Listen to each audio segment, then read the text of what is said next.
السلام علیکم، امید ہے آپ بخیر و عافیت ہوں گے۔ آج کا ٹاپک فولیٹ یا فولک ایسڈ کے حوالے سے۔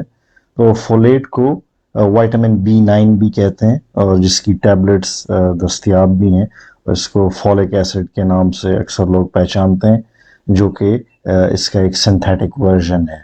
تو فولیٹ کی کمی سے ہمارا جو جینیاتی مٹیریل ہے، جس کو ہم DNA کہتے ہیں، وہ ڈیمیج ہو سکتا ہے، اور یہی وجہ ہے کہ اب سائنس کو معلوم ہو چکا ہے کہ کینسر کی بڑی وجوہات میں سے ایک فولیٹ کی کمی بھی ہے۔ شاید آپ کو معلوم ہو کہ جو ایکس ریز ہوتی ہیں یا ریڈیشنز ہوتی ہیں، جو کہ آپ کو لائف میں کبھی کبھار کرانی پڑ جاتی ہیں، ڈاکٹر آپ کو ریکمینڈ کرتے ہیں کہ آپ فلاں ایکس رے کر لیں، تو ویسے عموماً ان کی شاذ و نادر ہی نارملی ضرورت پڑتی ہے، یہ ریگولرلی کرانے کی چیزیں نہیں ہیں، آپ سب یہ جانتے ہیں، کیونکہ ان ریڈیشنز کے زیادہ ایکسپوجر سے انسان کو کینسر ہو سکتا ہے۔ اب ریسرچ یہ بتاتی ہے کہ جیسے ان ایکس ریز کا زیادہ استعمال انسان کو کینسر میں مبتلا کر سکتا ہے، اسی طرح فولیٹ کی کمی بھی انسان کو کینسر سے دوچار کر سکتی ہے، یعنی دونوں کی ڈیمیج برابر ہے۔ تو ایسا کیوں ہوتا ہے؟ کیونکہ فولیٹ کی ڈیفیشنسی سے انسانی جو DNA ہے وہ ڈیمیج ہونے لگتا ہے۔ تو فولیٹ دراصل ایک کو انزائم کا کام کرتا ہے، مطلب یہ کہ یہ دوسرے انزائمز کی مدد کرتا ہے کہ وہ DNA اور RNA بنائیں۔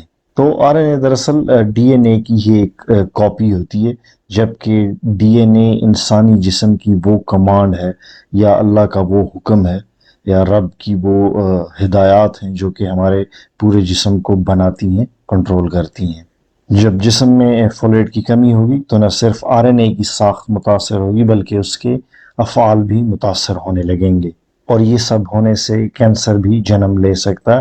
تو DNA سے RNA کی کاپیاں بنتی ہیں، اور یہ عمل بہت ہی خوش اسلوبی سے نارملی ہمارے جسم میں واقع ہو رہا ہوتا ہے، جیسے ایک فوٹو کاپیئر مشین ہے، آپ اس میں اوریجنل ڈاکیومنٹ فیڈ کرتے ہیں اور پھر اس کی ہو بہو ویسی کی ویسی کاپیاں آپ بنا سکتے ہیں۔ بالکل اسی طرح DNA سے RNA بننے کا عمل بھی باڈی میں چل رہا ہوتا ہے۔ لیکن اگر فار ایگزامپل ایسی صورتحال ہو کہ یہ فوٹو کاپیئر مشین پراپرلی کام نہ کر رہی ہو، تو جو کاپیز آپ جنریٹ کرتے ہیں وہ یا مس پرنٹ ہو سکتی ہیں، ان پر دھبے آ سکتے ہیں، نارملی آپ دیکھتے بھی ہوں گے ایسے۔ تو بالکل ایسے ہی اگر جسم میں فولیٹ کی کمی ہوگی تو DNA کی کاپیاں بنتے وقت ایررز آ سکتے ہیں، اور یہ ایررز بالآخر بہت ہی خطرناک نتائج کی طرف انسان کو لے جاتے ہیں۔ تو ایسے میں اگر پراپر فولیٹ سپلیمنٹیشن ہو، فولیٹ لیا جا رہا ہو، تو یہ غلطیاں، یہ ایررز جو DNA کے اندر آ رہے ہوتے ہیں، یہ فکس ہوتے رہتے ہیں۔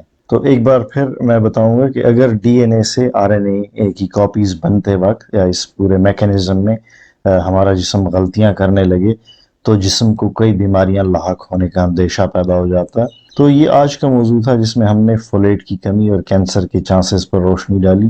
اگلی ویڈیو میں ہم مزید چند مسائل کا ذکر کریں گے جو فولیٹ کی کمی سے واقع ہو سکتے ہیں۔ اگلی ویڈیو میں آپ کو یہ بھی بتانے کی کوشش کروں گا کہ فارمیسی میں ملنے والا جو فولک ایسڈ ہوتا ہے، کیا وہ فائدہ مند ہے یا پھر اس کے نقصانات زیادہ ہیں، اور آپ کو کون سا فولیٹ یا فولک ایسڈ لینا چاہیے۔ یہاں پر اختصار سے یہ چیز بتاتا چلوں کہ فولک ایسڈ اور فولیٹ میں فرق ہے۔ یہ میڈیکل اور فارمیسی کے اسٹوڈنٹس اگر سن رہے ہوں تو وہ یہ چیز سمجھ جائیں گے۔ فولیٹ دراصل فولک ایسڈ کی انائن فارم ہے۔ جیسے آپ پائرووک ایسڈ پڑھتے ہیں تو اس کے ساتھ پائروویٹ ہوگا، یا جیسے آپ پینٹوتھینک ایسڈ پڑھتے ہیں تو اس کے ساتھ پینٹوتھینیٹ ہوگا۔ تو ویسے تو اکثر لوگ ان کا ایک ہی مطلب لیتے ہیں، مگر ٹیکنیکلی یا کیمیکلی یہ چیزیں مختلف ہوتی ہیں۔ تو بالکل ایسے ہی فولک ایسڈ بھی ہے، تو اس کی انائنک فارم جو ہے وہ فولیٹ ہے، اور جو فولک ایسڈ آپ کو ٹیبلٹس میں ملتا ہے وہ اس کی آکسیڈائزڈ فارم ہوتی ہے جو کہ سنتھیٹک ہے۔ تو میڈیکل سٹور سے، فارمیسی سے جو آپ کو فولک ایسڈ لکھا ہوا ملتا ہے کسی پروڈکٹ پہ، وہ سنتھیٹک ہوتا ہے۔ تو تمام سنتھیٹک دوائیاں زیادہ ٹاکسک نہیں ہوتی، لیکن یہ جو فولک ایسڈ ہے اس کی ٹاکسیسٹی رپورٹڈ ہے اور اس کے کافی سائیڈ ایفیکٹس ہوتے ہیں۔ جبکہ اس فولک ایسڈ کی جو ریڈیوسڈ فارم ہے جس کو ہم فولیٹ کہتے ہیں، وہ دراصل پلانٹس یعنی پودوں سے حاصل ہوتی ہے، اس لیے اس کے سائیڈ ایفیکٹس بھی کم ہوتے ہیں، یہ کافی سیف ہوتا ہے۔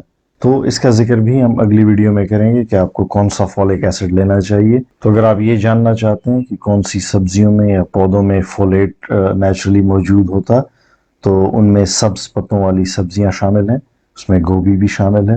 اس کے علاوہ فش میں بھی فولیٹ پایا جاتا ہے. اکثر آپ نے فولک ایسڈ کی ڈسکشن پریگننسی کے حوالے سے سنی ہوگی. تو اپنی پچھلی ڈسکشن کو اگر میں اس پرٹیکولر ٹاپک کے ساتھ کنیکٹ کروں تو اب آپ بہتر سمجھ سکیں گے کہ اکثر حاملہ خواتین کو گائناکالوجسٹ جو ہیں وہ کیوں فولک ایسڈ تجویز کرتی ہیں. اس کی وجہ یہ ہوتی ہے کہ ان کے جسم میں ایک اور جان چونکہ پل رہی ہوتی ہے، ایک بالکل برانڈ نیو جسم ایک بچے کی شکل میں ماں کے پیٹ میں جنم لے رہا ہوتا، اور اس بچے کا صحت مند ہونا، اس کے ڈی این اے کا صحت مند ہونا بہت ہی ضروری ہوتا ہے. اور اسی لیے اس کنڈیشن میں فولک ایسڈ کا لینا بہت فائدہ مند ہوتا ہے. مگر یہاں پہ میں تھوڑا سا آپ کو گائیڈ کروں گا کہ جو ڈاکٹر کی بتائی ہوئی اکثر فولک ایسڈ کی گولیاں ہوتی ہیں وہ سنتھیٹک ہوتی ہیں، اور میں نے آپ کو بتایا تھا کہ فولک ایسڈ کا جو سنتھیٹک ورژن ہے وہ پرٹیکولرلی کمپیریٹیولی اور سنتھیٹک ورژنز جو وائٹامنس کے ہوتے ہیں ان سے زیادہ خطرناک ہے. تو چونکہ یہ کمپیریٹیولی ٹاکسک ہے تو یہ ماں کے لیے اور اس کے پیٹ میں موجود بچے کے لیے زیادہ سیف نہیں ہے. اور میں نے بارہا نوٹ کیا کہ ڈاکٹر حضرات اس کی ڈوز بھی غلط پرسکرائب کرتے ہیں. اور اس موضوع پر میں اگلی ویڈیو میں ضرور بات کروں گا، کیونکہ ویڈیو کا دورانیہ طویل ہو جائے تو آپ ویڈیو اکثر سکپ کر دیتے ہیں، اس چیز کا مجھے اندازہ ہے. تو اس طرح بہت ساری امپورٹنٹ انفارمیشن جو ہے وہ ضائع ہو جاتی ہے. تو انشاءاللہ اگلی ویڈیو میں اس چیز کا ذکر کریں گے. تو آپ سب کے دیکھنے اور سننے کا بے حد شکریہ. اللہ نگہبان.